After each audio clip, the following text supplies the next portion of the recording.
¿Se ve pantalla? Sí, doctor. Sí, doctor. Bueno, hoy vamos a ver esto que es la hematopoiesis, que es la segunda parte del tejido sanguíneo. Esto vamos aquí. Perfecto, bien.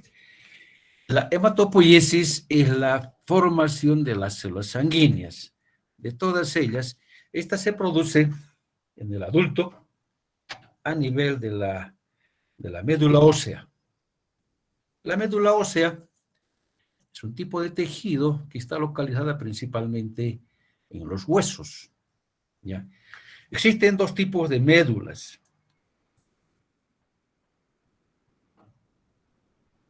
La denominada la médula ósea roja, que es la funcionante, que si podemos llamarlo así, y la médula ósea amarilla es la médula que está en reposo. ¿Ya? La médula ósea funcionante toma su nombre debido a que en ella vemos abundantes glóbulos rojos que se forman en millones y esta le confiere la coloración roja. Las encontramos principalmente a nivel de las epífisis de los huesos largos, a nivel de las costillas, a nivel de los huesos de la cadera, están en los huesos cortos, o sea, está a nivel de todos los huesos esponjosos.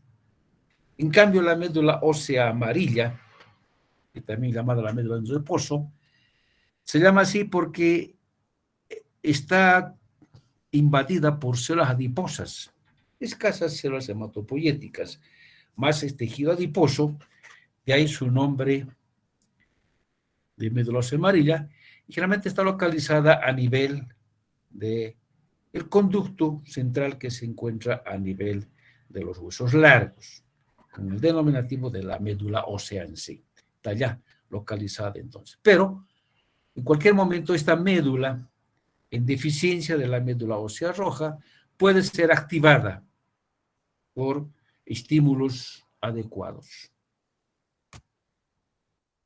Entonces, la hematopoiesis es nada más que un tejido conjuntivo, o el tejido hematopoyético, muy vascularizado y celular. Tiene un aspecto gelatinoso, como indica acá, localizada en la cavidad medular, encargada de formar las células sanguíneas, que es la hematopoiesis. Y llevarlos, estas células formadas al sistema circulatorio. Constituye aproximadamente el 5% del total del peso corporal. En la médula ósea reconocemos dos compartimientos. El llamado compartimiento vascular es aquella que está formada principalmente por los vasos sanguíneos. Están las arterias, están las venas y principalmente los sinusoides capilares, que son los encargados de retirar las células de la médula. Estos vasos poseen un revestimiento endotelial, ¿no es cierto? Este es un sinusoide capilar, células endoteliales, y rodeada de fibras reticulares, como se ve acá, y células reticulares, estas de aquí, estas, que son los que van a reforzar. Estas células también se conocen con el nombre de células adventicias. Por tanto, estos sinusoides van a drenar a la vena longitudinal central y todas ellas a las venas nutricias, que son las venas que salen de un hueso. El compartimiento hematopoyético está formado por islotes de células hematopoyéticas, como se ven acá, ¿no es cierto? Grupos de células que están en varias etapas de maduración y macrófagos, ¿ya? En una red tridimensional formada básicamente por células reticulares. Los macrófagos, que son abundantes en el tejido mieloide, son los que se encargan de eliminar los núcleos expulsados principalmente por los precursores de los eritrocitos. Los eritrocitos en la etapa final de su maduración eliminan todo, casi sus componentes citoplasmáticos, y esas son las que van a fagocitar las células mal formadas y además regulan la maduración y diferenciación de las células hematopoyéticas. Por otro lado, también transfieren hierro a los eritroblastos. En cambio, las células reticulares, a medida que van acumulando tejido adiposo, grasa en su citoplasma, se asemejan mucho a las células adiposas. Aquí vemos entonces, aquí está el sinusoide, son células que tienen una discontinuidad a nivel de su revestimiento endotelial y es el sitio que aprovechan las células para salir de ella o ingresar a ella para salir, las fibras reticulares que van reforzando y las células reticulares que forman unas redes tridimensionales unidas por sus extremos, donde encontramos los islotes de las células sanguíneas que están en formación. En la hematopoiesis prenatal, o sea, la formación de las células sanguíneas en la etapa prenatal, existen 4 fases. La primera es la fase mesoblástica, ¿ya? O sea, 2 semanas después de la concepción, en el mesodermo que ya se ha formado en el embrión, más concretamente en el saco vitelino, se inicia la formación de células sanguíneas nucleadas, formando racimos con islotes sanguíneos. Las células que se encuentran en la periferia de estos islotes forman redes vasculares. Las restantes células se van a convertir en eritroblastos, células precursores, y estas en eritrocitos nucleados. Le sigue la fase hepática, que comienza a aparecer más o menos en la 6ª semana y se mantiene hasta el final de la gestación. Durante este periodo, los eritrocitos siguen siendo nucleados, los leucocitos van a aparecer en la 8ª semana. Seguimos con la fase esplénica, que es a nivel del vaso, ¿no es cierto?, que se inicia durante el 2º trimestre y esta también permanece hasta el final de la gestación. Y finalmente tenemos la fase mieloide, que se inicia más o menos al final del 2º trimestre. Esta ya es la médula ósea. Es el sitio de mayor formación de las células. Y esta continúa durante la etapa adulta. Después del nacimiento, el hígado y el vaso ya no producen, pero pueden activarse si así lo requiere por estímulos especiales. En cambio, la hematopoiesis postnatal después del nacimiento se produce exclusivamente a nivel de la médula ósea, ¿no es cierto?, a nivel de la parte esponjosa. Ya. Ahora, debido a que las células sanguíneas, todas ellas tienen un periodo corto de vida útil, deben ser reemplazadas de manera continua y esto se produce entonces por el reemplazo de nuevas células producidas por la hematopoiesis, ¿ya?, que esta va a producir nuevas células a partir de las células madre que se encuentran a nivel de la médula ósea. Cada día se produce más o menos 10 a la 11 células sanguíneas. ¿Ya? Si esto van haciendo gráficamente, 10 seguido de 11 ceros son aproximadamente entonces 1 billón de células por día.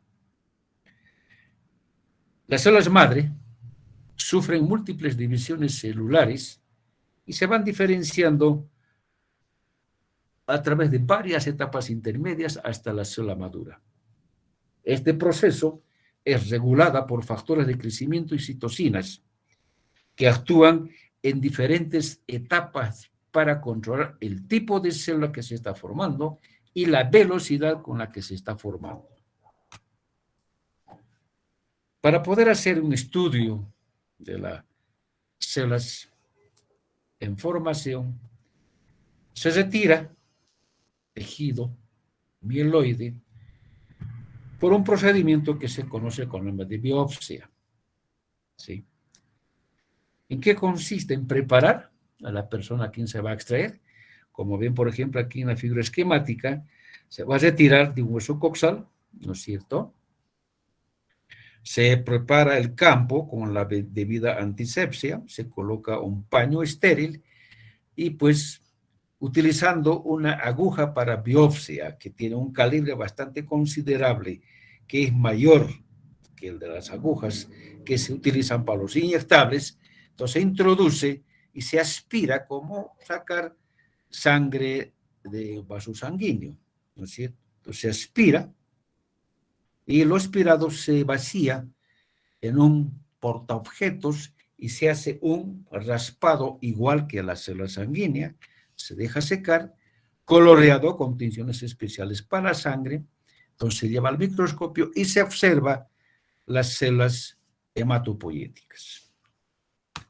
¿Qué esperamos ver? Las células de formación de la célula sanguínea. Y entre estas tenemos las células madres, que son las que van a originar, ¿sí? Y así dice, todas las células sanguíneas se van a originar a partir de una célula madre que se conoce con el nombre de la célula madre hematopoyética pluripotencial, o abreviado el PHSC, ¿sí? Estas células son amitóticas, o sea, no tienen mitosis frecuente, pero pueden tener episodios frecuentes para formar nuevas células hematopoyéticas madres o pueden dar células multipotenciales. Estas células son muy pocas, representan nada más que el 0,1% de las células nucleadas de la médula ósea. Son células que tienen más o menos el tamaño de un linfocito. A partir de esta célula madre hematopoyética pluripotencial, se van a diferenciar dos células madres multipotenciales. Esta es pluripotencial, estas son multipotenciales. Células hematopoyéticas multipotenciales o la MHCS, que son las células formadoras de colonias de linfocitos y las células formadoras de colonias de granulocito, eritrocito, monocito y megacariocito. Es lo que significa esto, ¿sí? De estas células se va a originar la serie de los linfocitos y la célula de las células mieloides, que son los eritrocitos y los mielocitos, o sea, los que van a dar origen a los glóbulos blancos, ¿sí? Por maduración, estas dos células madres son células progenitoras, son células unipotenciales que ya van a formar una sola línea de célula, ya sea un eosinófilo, neutrófilo o linfocito, ¿sí? A su vez, estas nos dan ahora a las células precursoras, ¿ya? Que son o que proceden o que se forman a partir de las células progenitoras. Estas ya son incapaces de autorrenovarse, ya no se renuevan, se mantienen las que se formaron. Y de aquí se va a formar la primera célula de cualquier línea de célula en particular, que es el mieloblasto. ¿Ya? Ahora, por diferenciación y diferenciación van a dar origen a clon de células maduras. Y estas por maduración, diferenciación, modificaciones citoplasmáticas y nucleares van a dar a las diferentes células maduras. ¿Qué son los factores de crecimiento hematopoyético? Llamadas también estimulantes de colonias, son las que van a estimular y van a regular, ¿no es cierto?, por numerosos factores de crecimiento, la elaboración de los diferentes tipos de las células sanguíneas. Cada factor va a actuar sobre una célula madre específica, o célula progenitora, o célula precursor, estimulando rápidas mitosis. ¿Ya? También van a estimular el funcionamiento de las células maduras. La mayoría de estos factores de crecimiento son glicoproteicos. ¿Ya? Estos factores van a llegar a su blanco que son las células madres hematopoyéticas, por tres rutas. Estas son por la vía sanguínea, por secreción parénclina, o sea, estimulación a vecindad, o por contacto directo. Y entre estas tenemos las siguientes. El factor STEL, también conocido como el factor de célula madre. El factor estimulante de colonia de megacariocito granulocito. Las interleucinas 137, estas estimulan la proliferación de las células madre pluripotenciales y multipotenciales. El factor estimulante de colonia de granulocito, el factor estimulante de colonia de megacariocito, las interleucinas 2, 5, 6, 11, 12, la trombopoyetina y la eritropoyetina son responsables de la movilización y diferenciación de las células progenitoras unipotenciales, o sea, las células progenitoras. El factor estimulante de colonias, estas son responsables de la estimulación de la división celular y la diferenciación de células unipotenciales, tanto de la serie granulocítica como de la monocítica. Y finalmente, el factor estimulante de colonia y las interleucinas se cree que son factores de liberación de las células sanguíneas maduras de la médula. Por tanto, por otro lado, las células hematopoyéticas están programadas para morir por apoptosis. Eso ya sabemos, que la apoptosis es la programación de las muertes celular. Dice, a menos que entren en contacto con cualquiera de estos factores. En ese caso, entonces, va a llegar esa célula hasta la maduración final.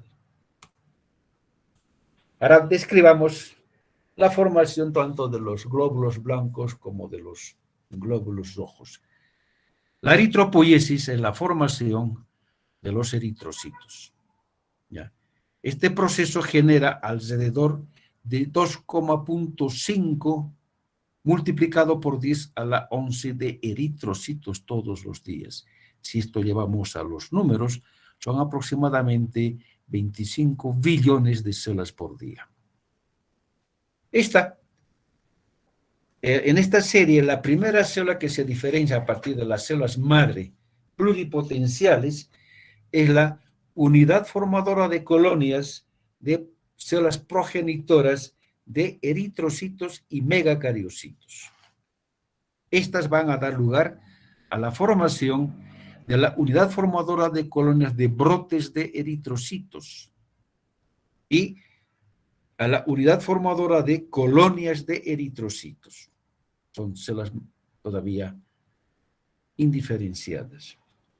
Ahora bien, cuando baja la concentración de eritrocitos circulantes, cuando disminuye el número de eritrocitos, se produce una elevada concentración de eritropoyetina, o sea, va a producirse o va a estimularse la formación de eritropoyetina que en presencia de la interleucina 3, la interleucina 4 o el factor STEL o estimulante de la célula madre induce a la unidad formadora de colonias de progenitora de eritrocitos y megacariocitos para que se diferencien en unidad formadora de colonias de brotes de eritrocitos.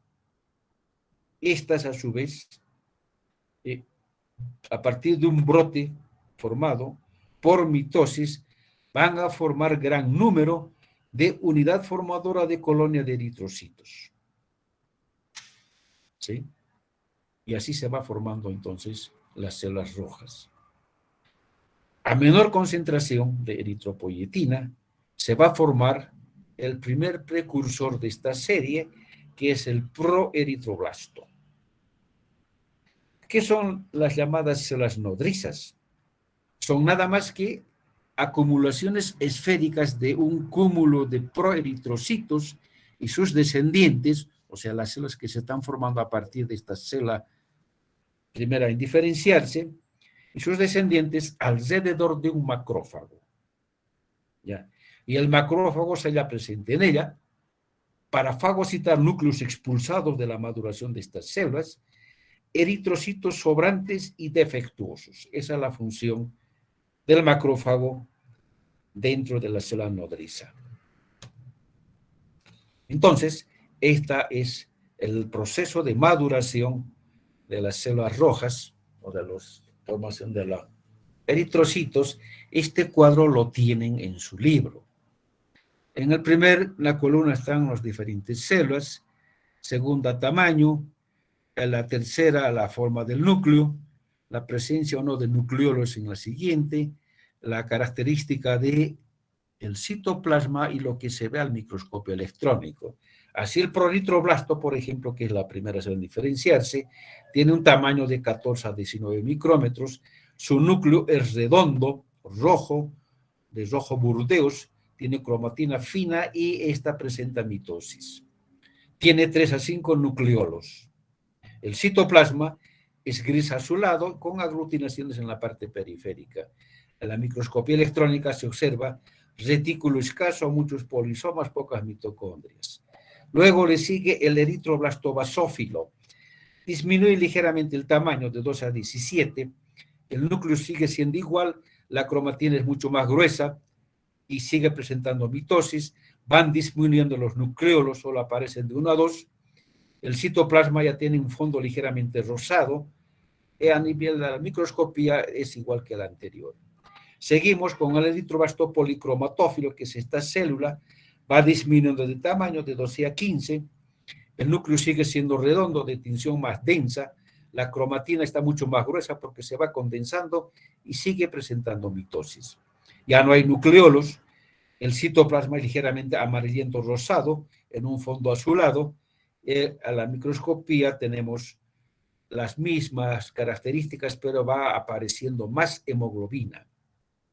Luego tenemos el eritroblasto ortocromático, ya casi tiene 8 a 12, es pequeño, redondo, el núcleo ya está excéntrico, a punto de ser eliminado, y esta célula ya no se divide. A partir de acá ya no hay división, solamente la división hasta es eritroblasto policromatófilo. Ya no tiene nucleolos, el citoplasma ya presenta un fondo más rosa o azul claro. A la microscopía electrónica hay pocas mitocondrias y hay abundante hemoglobina. Y llegamos al reticulocito, que es esta célula de acá, y acá sí tiene el tamaño de un eritrocito, ya no hay núcleo, ya expulsó en esta etapa del eritroblasto ortocromático, por tanto tampoco hay nucleolos, el citoplasma ya es de color rosa y casi todo el citoplasma está ya llena de hemoglobina y unas cuantas ribosomas. Y finalmente tenemos el eritrocito maduro, que en término medio tiene 7.5 micrómetros, no hay nucleolos, el citoplasma es completamente de color rosa y solo encontramos hemoglobina, ya no hay elementos o componentes tipo organela en el citoplasma. Y aquí vemos entonces en una biopsia de sangre los diferentes tipos de células, ¿no es cierto? Aquí tenemos desde el eritroblasto, que es la primera célula. Esto nos lleva al eritroblasto basófilo, al policromatófilo, al ortocromático y finalmente tenemos el eritrocito, ¿no? Están casi todas las células de la etapa de maduración. Y lo vemos acá también en otra imagen, ya eritrocitos formados. ¿Qué ha ocurrido durante este proceso de cambios en la maduración de los eritrocitos? Dice, aunque los eritrocitos representan la mayor cantidad en la sangre circulante, ¿no es verdad? Son aproximadamente 5 millones. En cambio, en el tejido mieloide, los eritrocitos maduros y en desarrollo son solo una mínima parte. ¿Ya? ¿Debido a qué? A dos factores. Uno, los eritrocitos maduran apenas tardan apenas en su maduración 3 días y viven más días, aproximadamente 120. En cambio, los leucocitos, que se encuentran en mayor cantidad, maduran 14 días, o sea, tardan más en madurar y tienen vida corta. Es por eso que hay más leucocitos que están madurando para poder reemplazar a medida que se van perdiendo. Hay muchas células que apenas duran segundos, ni bien salen ya murieron, ¿no es cierto? Si es que el agente invasor es muy invasivo. ¿Ya? ¿Y qué es lo que se ve en este periodo de proliferación? La reducción de tamaño, ¿sí? Desde el proritroblasto que tenía 14 a 19 milímetros, se reduce al eritrocito que tiene 7.5 milímetros, casi a la mitad de su tamaño, ¿no es cierto? Condensación de cromatina, cada vez se va condensando la cromatina, se hace cada vez más condensada y finalmente se elimina. Y el tercer paso, la pérdida del núcleo y los organitos celulares. Y, en cuarto paso, a medida que va madurando, va ganando más hemoglobina, llega al final que todo el citoplasma solo tiene hemoglobina. Entonces, son estos 4 factores que se producen durante la diferenciación de un eritrocito. Ahora veamos cómo se producen los glóbulos blancos, que se conocen de la granulopoiesis. O sea, estamos hablando de las 3 células granulosas, que son el eosinófilo, el basófilo y el neutrófilo.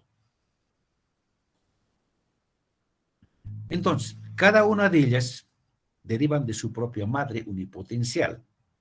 Así, a partir de la célula madre pluripotencial, que es la unidad formadora de colonia, el granulocito, a partir de aquí va a madurar, eritrocito, megacariocito y monocito, van a diferenciarse para unidad formadora de colonias de eosinófilo, unidad formadora de colonias de basófilo.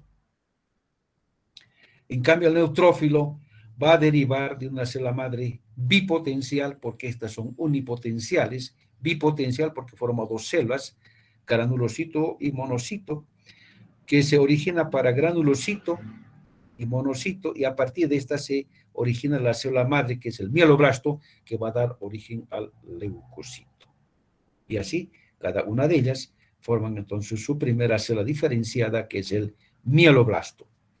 Ahora, la proliferación, diferenciación y activación está influenciada por la unidad formadora de colonias de granulocito, para estas células, la unidad formadora de colonia de estimulantes de granulocito megacariocito y las interleucinas 3, 5, 6, 8.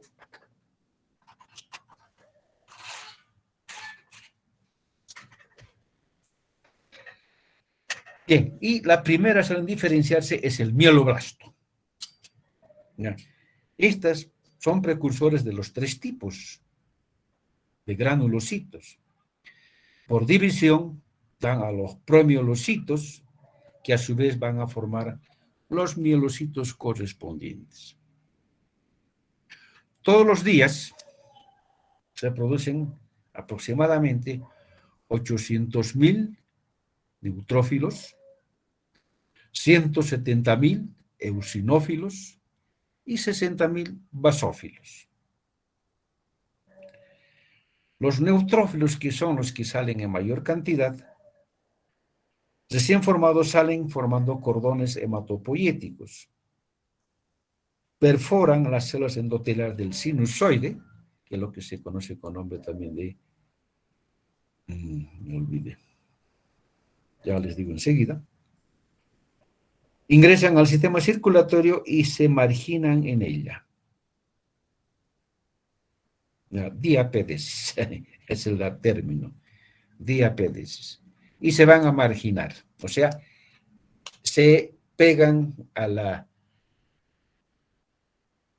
endotelio del capilar y van circulando allá. O se quedan ligeramente reposando, madurando.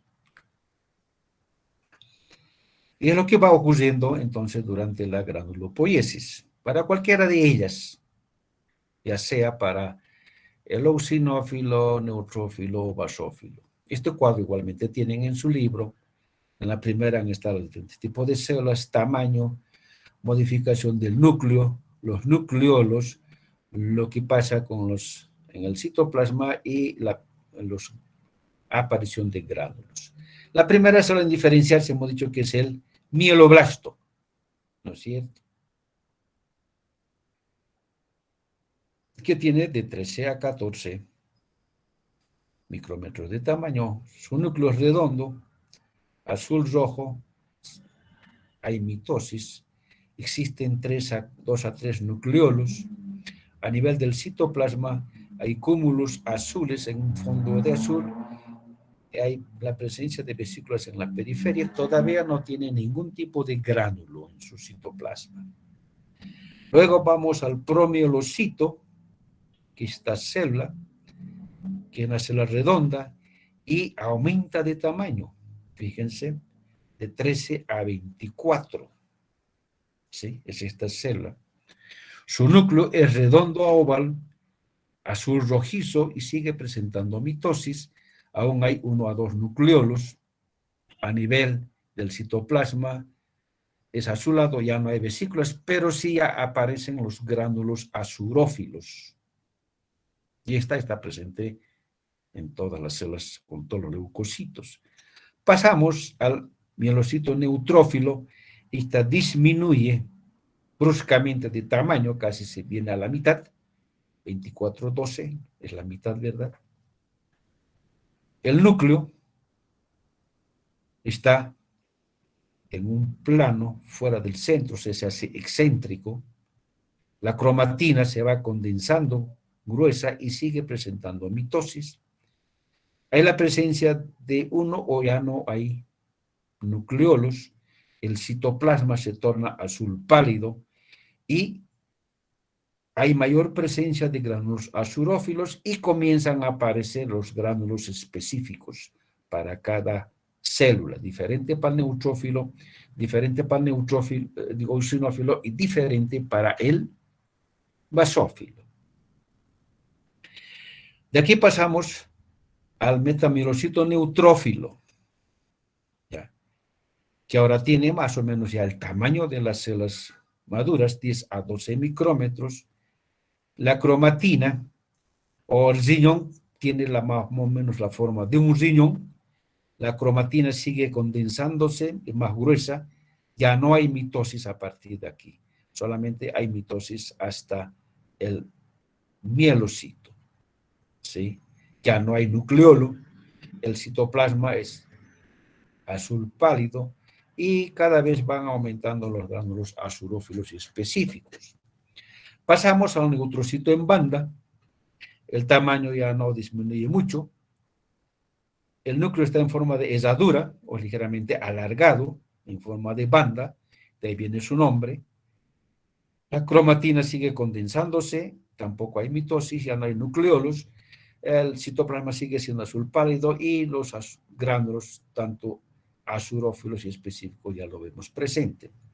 Y finalmente tenemos ya la maduración, la última etapa, ya la diferenciación a partir de el núcleo en banda, ya sea por escisión, va a dar a la formación de varios lóbulos o va a dar lugar a la formación de 2 lóbulos, como ocurre con el eosinófilo y el neutrófilo.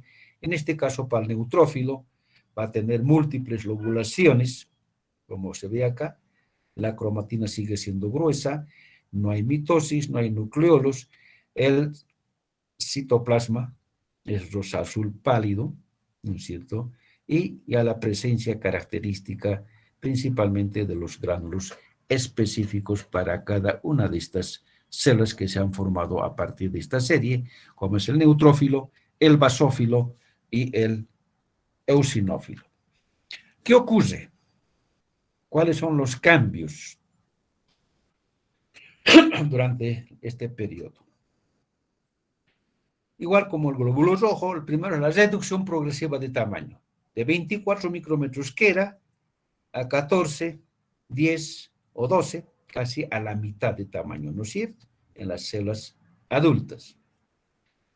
Coloración cada vez más oscura por la presencia de gránulos que van presentando a nivel de su citoplasma. La lobulación del núcleo a partir de banda para 3 lóbulos, para 2 lóbulos en las otras. 3 en el neutrófilo, 2 para eosinófilo y basófilo. La acumulación progresiva de gránulos azurófilos a partir del mielocito. gránulos neutros, gránulos eosinofílicos, gránulos basófilos para el basófilo, y los gránulos azurófilos que aparecen por primera vez en el promielocito están presentes en las tres células. Estas son nada más que hemos dicho que son los lisosomas, ¿ya? Que tienen casi todas las células. Y aquí vemos igual una imagen, ¿no es cierto?, donde vemos acá, por ejemplo, desde el mieloblasto, pasa para el mielocito neutrófilo, igual del mieloblasto al promielocito, mielocito, metamielocito, encallado, y así vemos entonces las diferentes etapas de maduración de estas células de la serie granulosa. ¿Cómo se producen los monocitos? Fenómeno que se conoce con el nombre de la monocitopoiesis. A partir de las unidades formadoras de colonias de granulocito monocito, ¿ya?, se diferencia para la unidad formadora de colonias de granulocito, que hemos visto más adelante, hemos formado el neutrófilo, y la unidad formadora de colonias del monocito, ¿no? O sea, de aquí, ¿sí?, de la célula madre pluripotencial, hemos ido a formar esta célula progenitora, que es la unidad formadora de colonia de granulocito monocito, y a la serie del granuloso y del monocito. Entonces estamos ahí. Y de acá forma el monoblasto, y del monoblasto se va a formar el promonocito. El promonocito es una célula grande, tiene aproximadamente, aquí se ve, entre 16 a 18 micrómetros de diámetro. El núcleo tiene la forma arriñonado y tiene localización excéntrica. Los gránulos azurófilos en el citoplasma son múltiples, azulados, que son nada más que lisosomas que tienen de 0.5 micrómetros. No tienen gránulos específicos. Por eso se denomina agranulocitos. Se forma aproximadamente de 10 a las 10 monocitos por día. Esto es aproximadamente 9.000 millones de monocitos por día.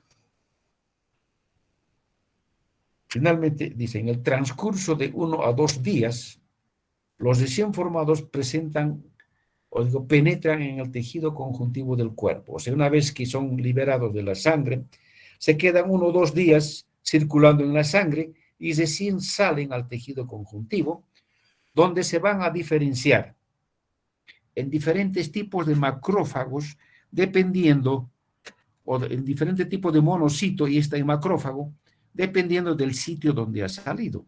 Así, será macrófago cuando sale en el tejido conjuntivo, será osteoblasto cuando sale en el tejido óseo, será microglia cuando sale a nivel del tejido nervioso, ¿no es cierto? Será célula de Kupffer cuando sale a nivel del hígado, será célula polvo cuando sale a nivel del pulmón, y así. Estas células que estoy mencionando son las que forman parte del sistema fagocítico mononuclear. Bueno, ya se adelantó esta. Y vayamos a la linfopoiesis, a la formación de los linfocitos. Ya. Estas, a partir de la célula madre pluripotencial, va a formar 2 células madres multipotenciales, que son la unidad formadora de colonias de linfocitos, y la célula madre potencial, unidad formadora de colonias de granulocito, eritrocito, megacariocito y monocito, que ya hemos descrito. Nos falta el megacariocito, ¿no es cierto? Entonces, a partir de esta, se van a diferenciar ahora en células nodrizas, que son la unidad formadora de colonias de linfocito B, a la unidad formadora de colonias de linfocito T, y a la formadora unidad de colonias de células natural killer, o los linfocitos natural killer, Y cada una de ellas, a su vez, va a dar lugar a origen al linfocito B, linfocito T y al linfocito NK. Para la diferenciación de estas diferentes células, se requiere la expresión de una proteína, que se conoce con el nombre de dedos de zinc. Se requiere que intervengan los factores de transcripción de la familia Ícaros. Y la presencia del factor de transcripción P1, PU1, que solo presentan estas células en su maduración, o sea, de la serie linfocítica. El linfocito B se va a diferenciar a partir de la unidad formadora de colonias del linfocito B, que en las aves van a migrar estas células madres a la bolsa de Fabricio, donde se van a diferenciar en linfocitos. La bolsa de Fabricio es también la cloaca de las aves, ¿ya? Inicialmente, por primera vez, se descubrió estas células a este nivel, de ahí la denominación del linfocito B de bolsa o de bursa. B de bolsa o de bursa también se llama así. En cambio, en el humano va a producirse varias divisiones mitóticas a partir de esta célula y van a dar lugar a la formación de linfocitos maduros inmunocompetentes en la médula ósea. En cambio, el linfocito T va a diferenciarse de la unidad formadora de colonias del linfocito T. Igual estas experimentan varias mitosis, forman los linfocitos T inmunocompetentes y estas, una vez que se han formado en la médula ósea, van a dirigirse a la corteza del timo, donde van a proliferar, madurar y van a expresar marcadores de superficie específicas. Por último, las células NK también se forman a nivel de la médula, pero una vez que se han formado, migran hacia alguna parte de la médula que aún todavía no está precisado, está todavía desconocida, donde igual van a madurar y van a hacerse inmunocompetentes. Estas no van entonces al timo, se quedan ahí en la médula, en alguna parte, a madurar. Y así entonces se forman los tres tipos de células linfocíticas, que son tres: el linfocito B, el linfocito T y el linfocito NK. Y finalmente veamos la formación de las plaquetas. Ya. A partir de la célula madre de unidad formadora de colonia, de progenitoras, de eritrocitos y megacariocito, ¿ya?, va a dar lugar al progenitor unipotencial, que es la unidad formadora de un grupo de megacariocitos. Y esta va a dar lugar a una célula muy grande, que es el megacardioblasto. Esta célula, el megacardioblasto, tiene 25 a 40 micrómetros de diámetro, es grande. El núcleo tiene varios lóbulos. ¿Ya? Y esos lóbulos resultan de la endomitosis. Y de esa manera se hace poliploide. La endomitosis es el hecho de solamente dividirse el núcleo y no así el citoplasma. El citoplasma que rodea es de color azul y tiene acúmulo de gránulos azurófilos. La diferenciación y la proliferación a partir de estas células para formar megacariocitos es estimulada por la trombopoyetina. A partir del megacariocito, entonces, por divisiones mitóticas, llegamos al megacariocito, que es todavía una célula mucho más grande, casi duplica Su tamaño llega a medir de 40 hasta 100 micrómetros, ¿ya? Con un núcleo con múltiples lóbulos, y esta ya está localizada en las proximidades de los sinusoides. Por endomitosis, y se van formando núcleos, no se forma en el citoplasma, pero en el sitio en que debería de dividirse el citoplasma, queda una marca que se conoce como de canales de demarcación. Por tanto, hay múltiples canales de demarcación, sitio que es ocupada por la evaginación externa, y de esa manera, entre un canal de demarcación y otro canal de demarcación, se van delimitando las denominadas proplaquetas, ¿sí?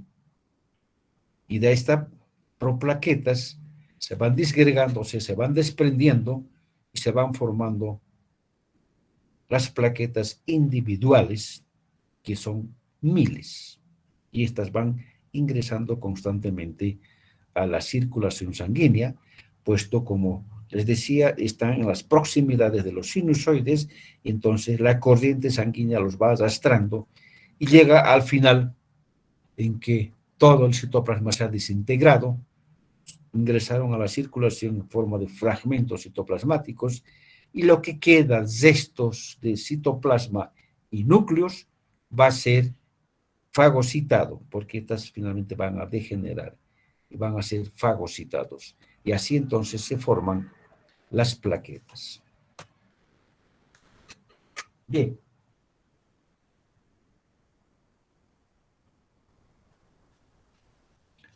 Hay dos entidades patológicas muy conocidas, entre las muchas que existen, de la sangre.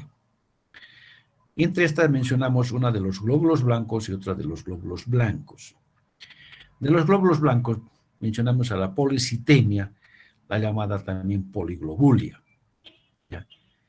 Es una neoplasia, es un tumor, probablemente muchas veces producida a nivel de la producción de la eritropoyetina, que afecta principalmente en mayor número a varones mayores de 60 años. También hay en las mujeres, no solo en los varones. ¿Ya? Se debe a que hay un aumento de la masa eritrocitaria, o sea, un aumento de los glóbulos rojos, más allá de los 10 millones, ¿no es cierto? Y hay muchas personas que tienen esta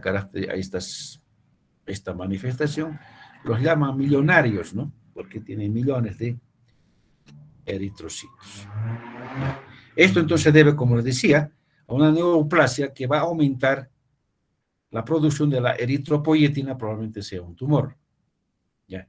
Esto hace, el mayor aumento de los eritrocitos, hace que se aumente la viscosidad de la sangre, se hace más espesa, lo cual dificulta el flujo sanguíneo, o sea, dificulta el transporte y dificulta la circulación.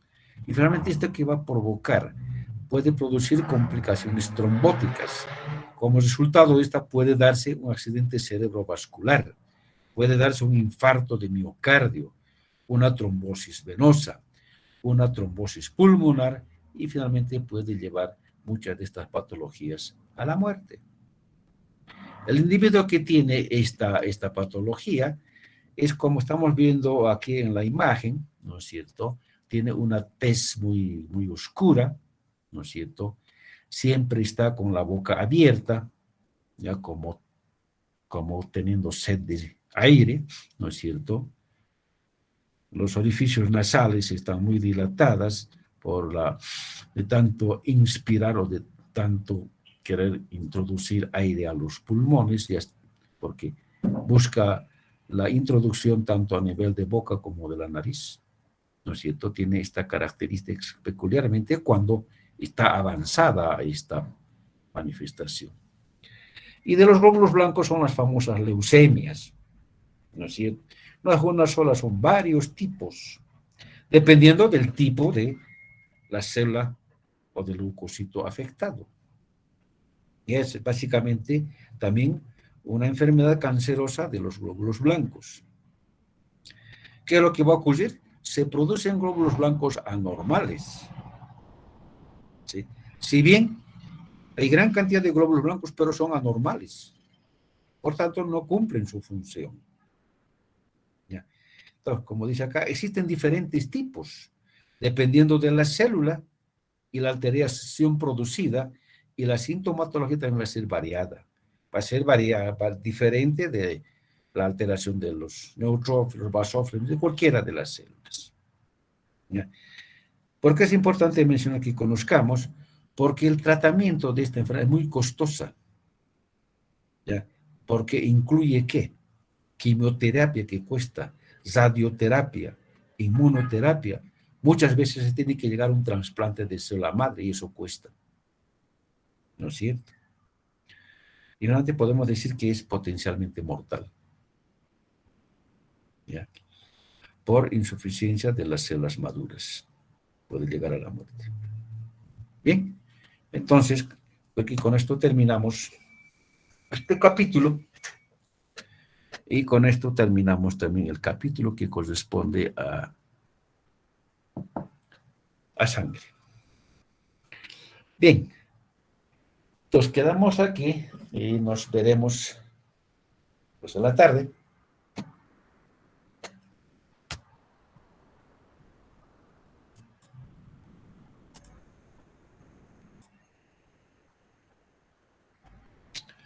Bien, jóvenes, ¿hay alguna pregunta?